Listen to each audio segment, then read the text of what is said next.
Hello and welcome to this episode of our program. Well, today, of course, we're continuing on with our special coverages to the parliamentary elections that is taking place today abroad, and of course starting tomorrow would be abroad and of course inside the country. This is a very special edition dedicated to the parliamentary elections. Let me first welcome our guests here, Mr. Abdellatif Wahba, who is a journalist. Thank you very much for joining us. Thank you. We start from the daily news, and Egyptian expats start voting in parliamentary elections one-offs. The Egyptian embassies and consulates in 139 countries opened the doors on Monday to receive expats wishing to cast the ballots in the runoffs of the first phase of the parliamentary elections. Polls will remain open from 9 a.m. to 9 p.m., of course, according to their local times, and Tuesday, according to each country's local time, as I said. The domestic runoffs will take place on Tuesday and Wednesday.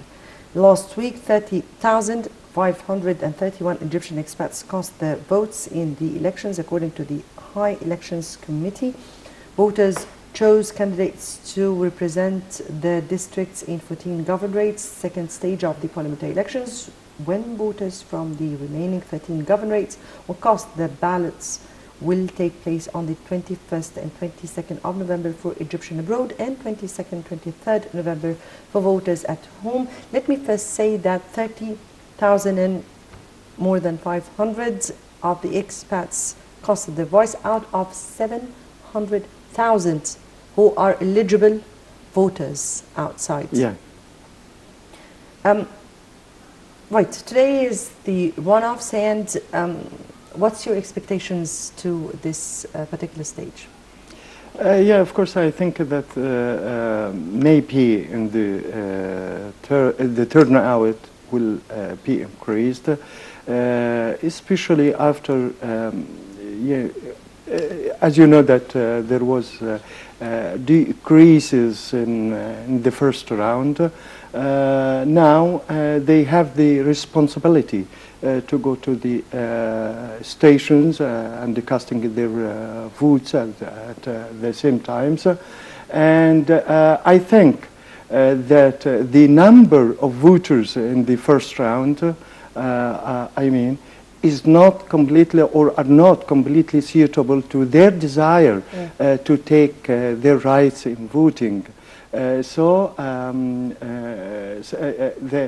Many criticized the Egyptian approach for not going to their polling stations, to the Egyptian embassy, and so on. And as you know, that all the Egyptian officials thought on the first that it will be a ceremony, it will be a new evidence for the foreigners that the Egyptians, especially abroad, expats want to put a step on the ground for democracy. Right. Let me take here Mrs. Huda Rizqana, former parliamentarian. Good evening to you. Hello. Hello. Yes. Good evening to you, Dr. Huda. Yes. How are you? Fine, thank you very much. And we're speaking about the parliamentary elections, which have already started abroad today. And yes.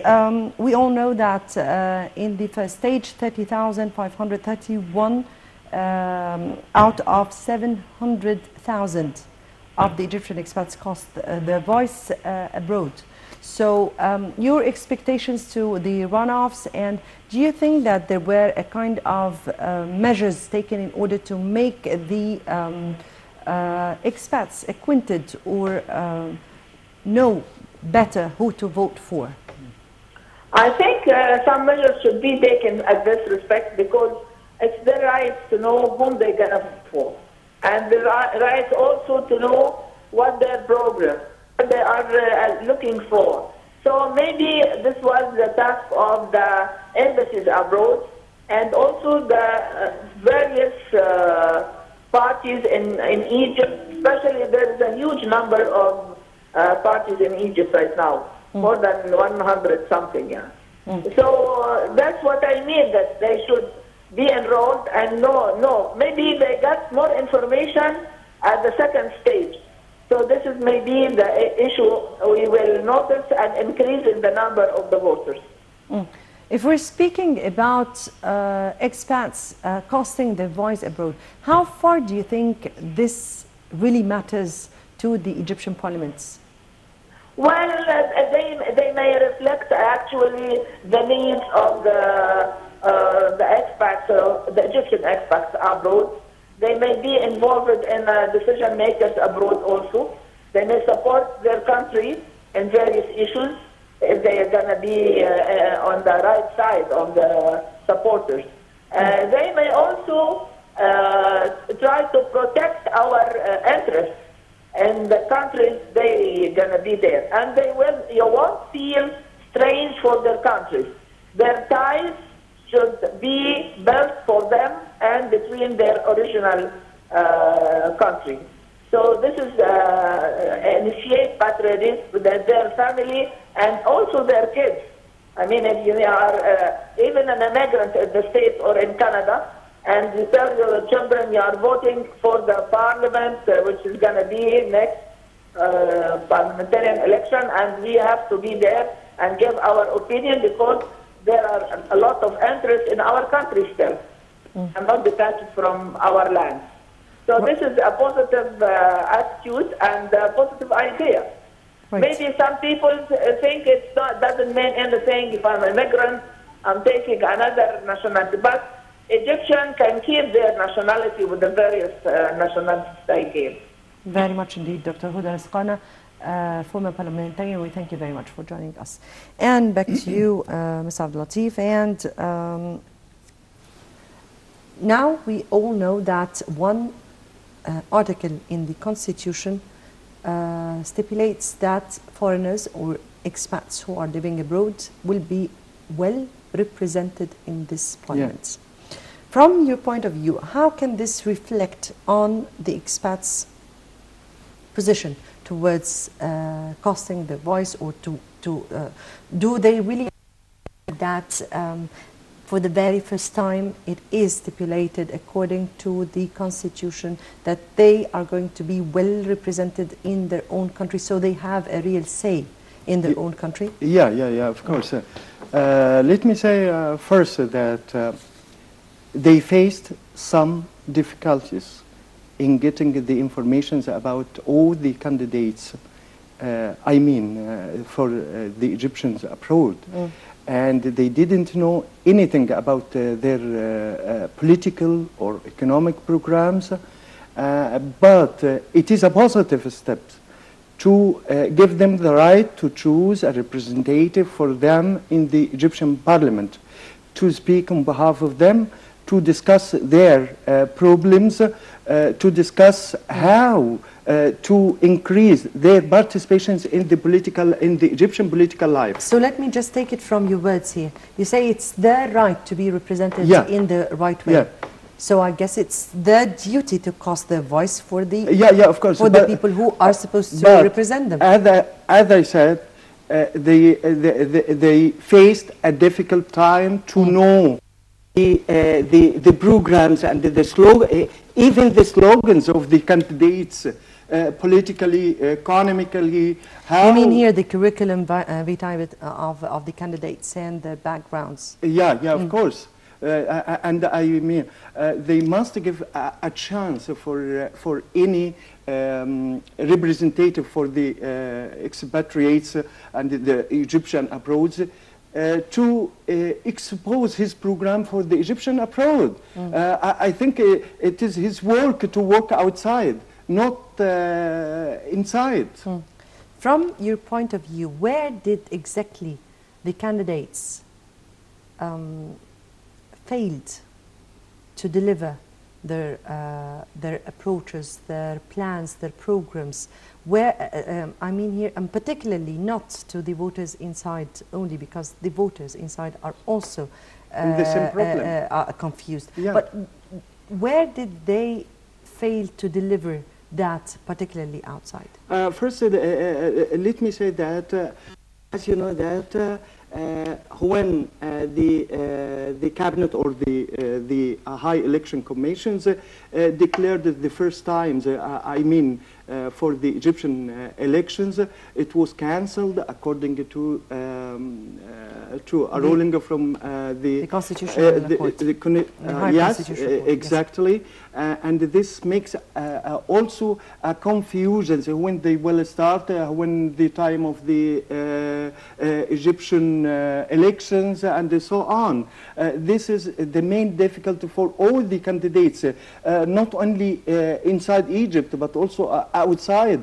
It is also makes a confusion for the Egyptians inside and outside. You mean here that the candidates did not take enough time of course. to campaign?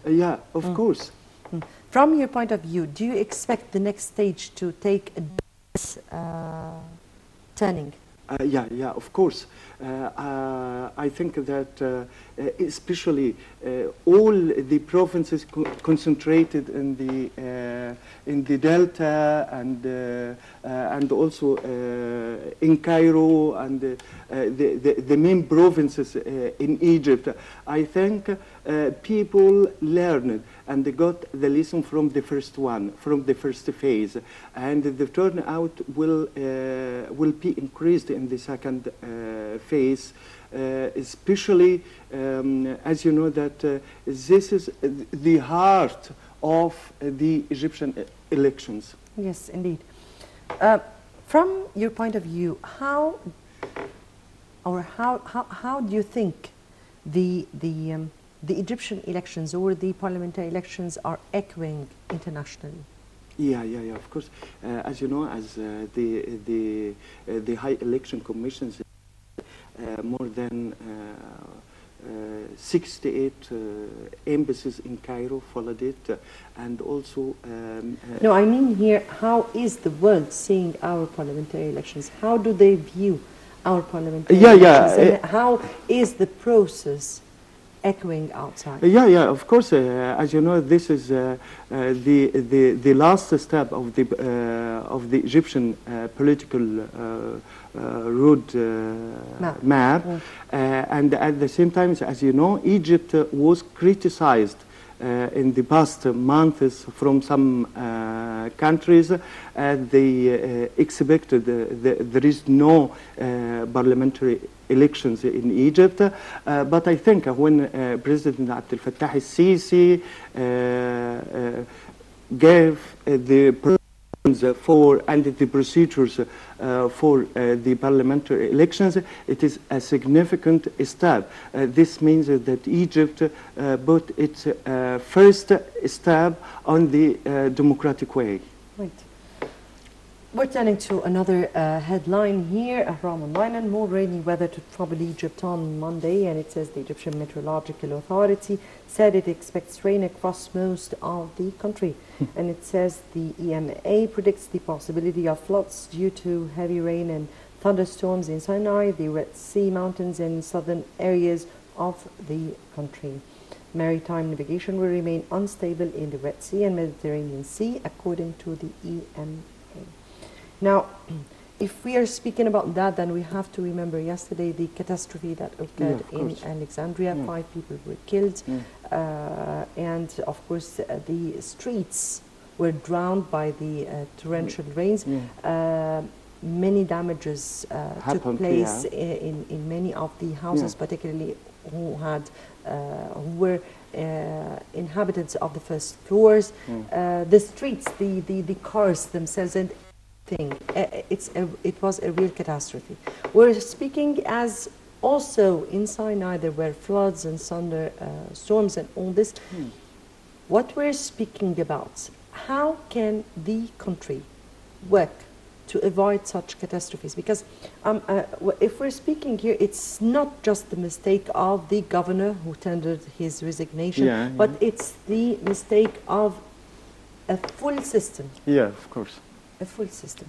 Now, from your point of view, how can we work to avoid such catastrophes that costs us the lives of people and, of course, too much money that we are not even able to shoulder such a heavy burden particularly at this particular stage with the economic situation of Egypt? As you know that the main infrastructure in Egypt was completely deteriorated, especially since the first revolutions.